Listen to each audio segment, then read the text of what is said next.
long before we knew anything about aesthetics and consistency as mode of motivation, long before the fancy headphones or AirPods, when life used to be about school, friends, sports, music, and the now. It was much simpler to rely on ourselves than on social media and YouTube for learning and exploring our potential. In those days, merely a decade ago, I learned English on my own. And maybe that is why it has stuck with me till now. And today, I am going to share how.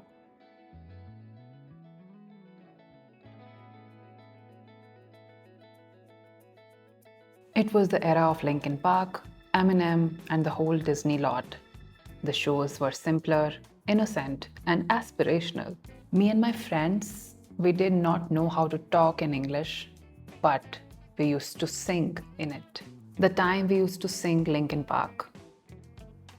It was the time of dreaming big and posing with the guitar even when you didn't know how to play it. It was the time when you used to download songs from the internet and share with each other through Bluetooth. And it feels like ages ago. I feel so old right now and wonder how time flies. And it has been changing at the speed of light ever since. So we never talked in English, but we used to sing songs, Eminem, Linkin Park, Jonas Brothers, Hannah Montana. And I think that was my first introduction to proper English. At least I got to know how proper English sounded like, what proper grammar was like, right? ये वो time था जब हम अपनी individuality को explore कर रहे थे. We wanted to know what we want and what we like. And that is when I got introduced to journaling. I used to write song lyrics in my first journal. I remember it very vividly. And Taylor Swift, Hannah Montana, Jonas Brothers, Linkin Park, whichever songs I used to love, I used to write them in my diary. And I can picture myself doing it. And I can picture my first journal. Sparkle pens आते थे पहले, तो मैं उन sparkle pens को, glitter pens को use करके लिखा करती थी लिरिक्स एंड स्टिकर्स लगाती थी. That was my first journaling experience. I think I remember it very very clearly. And I wish I could show you guys, but that journal is actually at my parents' house. Otherwise, I would have shown you. But one day, I will show you guys, I promise. So that's how I began journaling. And since I used to sing and I wanted to be a singer, you can now tell that music played a very big role in my life since the beginning and in me learning English. So those were the days when, I used to listen to songs, sing along with them, write the lyrics in the diary, and slowly got to introduce myself with the English, the correct one. And then, of course, I began journaling, proper journaling in my diary in English. And in the beginning, the sentences were bad, broken, grammar was broken, and everything was haywire. English was the worst at that point, but I did not care. I remember writing my teenage furies in English in my diary, and I knew that no one is going to read it, right? But I also know that a lot of people complain that Indian households में आप journaling या diaries, personal diaries नहीं रख सकते हो because कोई ना कोई पढ़ ही लेगा. एक आध बार हुआ था मेरे साथ ऐसा that my mom or dad read it, but nothing happened after that. I think they forgot about it and I forgot about it. And we moved on with our lives. Nobody scolded me with that. And I think that was the time I think I started feeling like I'm growing up slowly, because my teenage furies started to, reflect upon me as self-awareness, being understanding of others, being more empathetic. And slowly I got to realize that my English was also improving. And I was writing in English. I was reading aloud in English as well. So जब ये exams होते थे तो I remember हमें बोला जाता है ना कि ज़ोर ज़ोर से पढ़ना चाहिए ताकि कॉन्सेप्ट बहुत अच्छे से दिमाग में बैठ जाए. तो we used to do that as well कि हम ज़ोर ज़ोर से एग्ज़ाम्स के दौरान रीडिंग करते थे. I used to do it personally and I think that is also one of the key important factors जिसकी वजह से थोड़ा सा इंग्लिश मेरे दिमाग में घुस गई थी. और धीरे धीरे इंग्लिश के साथ ना थोड़ी फेमिलियरिटी सी बनती चली गई through music, journaling and reading aloud. Okay. And much later, after graduation, I hopped upon my first ever book, fiction book.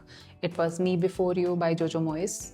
And I read that book and I was like, I have to start building a reading habit. And that's how it began. It was back in 2016, I remember, 10 years ago. And wow, 10 years ago I started reading. That was very late for me, but still I feel that I started early on in like my very much early 20s.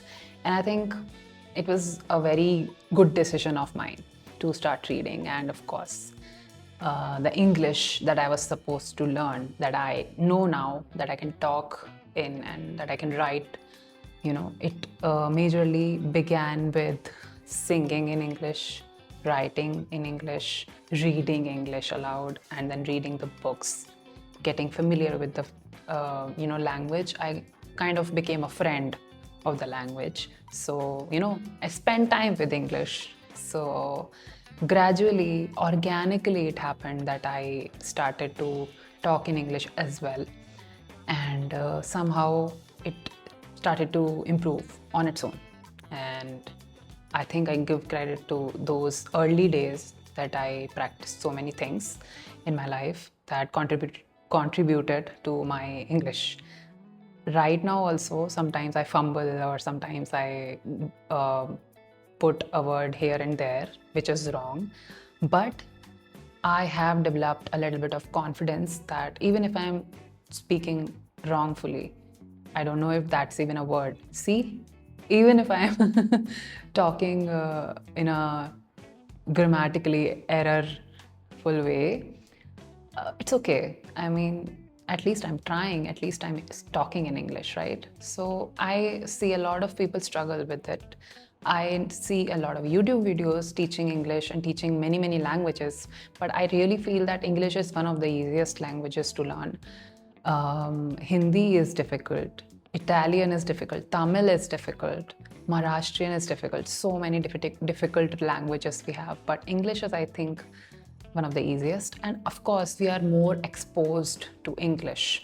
So even if you're watching videos in English, if you're watching movies in English, that I also did, watched movies also, it really contributes to, your understanding of a certain language. And eventually you start talking in it. Of course, you need people around you. And I think that's where friends or colleagues or batchmates or teachers or even the videos that we make on YouTube contribute. So just open a camera, talk to yourself, talk to the camera in English, watch it again and again, see what mistakes you've made, and you will definitely improve.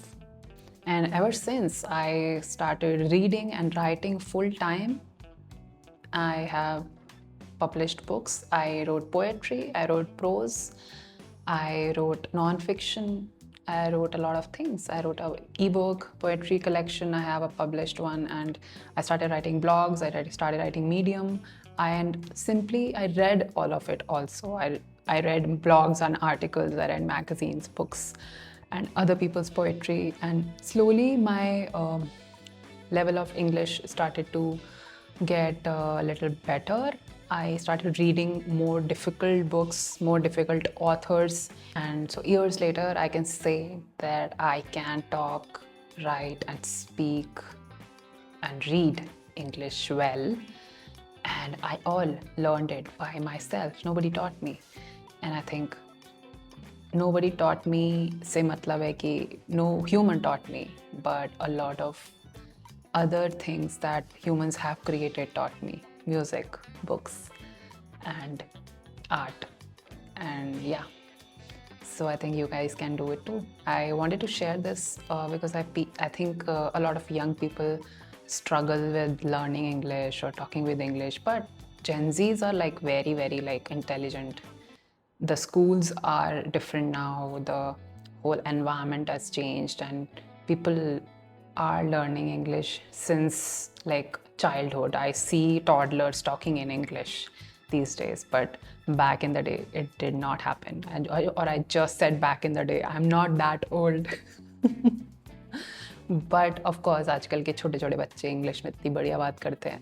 सो वो time पे नहीं था, जब हम छोटे थे ऐसा नहीं था, and schools were different, system was different, and things were extremely innocent. जो डिज्नी चैनल पे शोज़ आते थे, I used to watch them, very innocent shows, and yet you used to learn a lot from them. And today a lot of things have changed. And of course throughout my life my aim was not to learn English. वो अपने आप होता चला गया जैसे जैसे चीज़ें होती चली गई. And I think I'm extremely grateful for whatever happened, because I got to learn a language organically without putting too much effort and just building a few habits. And especially journaling in the language you want to learn is extremely helpful. तो अगर आप English में या जो भी language आप learn करना चाहते हैं उसमें जर्नलिंग करते हो तो बहुत अच्छे से आपको उस लैंग्वेज की चीज़ें समझ में आती हैं. और यही रीज़न है ना, जब हम कॉलेज या स्कूल में नोट्स बनाते हैं, हैंड रिटन नोट्स क्यों बनाते हैं? ताकि हमें चीज़ें ज़्यादा बेटर समझ में आए.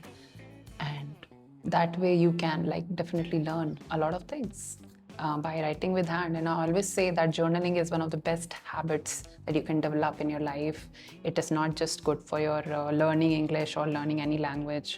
It is extremely useful for your self-awareness, your empathetic brain, your creativity, your mental health, your release of your emotions and thoughts, and obviously getting new ideas. So obviously please try and build a journaling habit, guys. It's amazing. Okay, and that's it.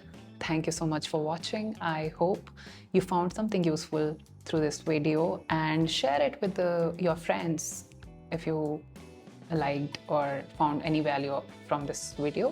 Subscribe to the channel. I talk about books, life, mental health, learning, self-growth, growth in general, and the emotional experience of being a human. Thank you so much for watching again. I'll see you in the next one. Subscribe to the channel. Namaste.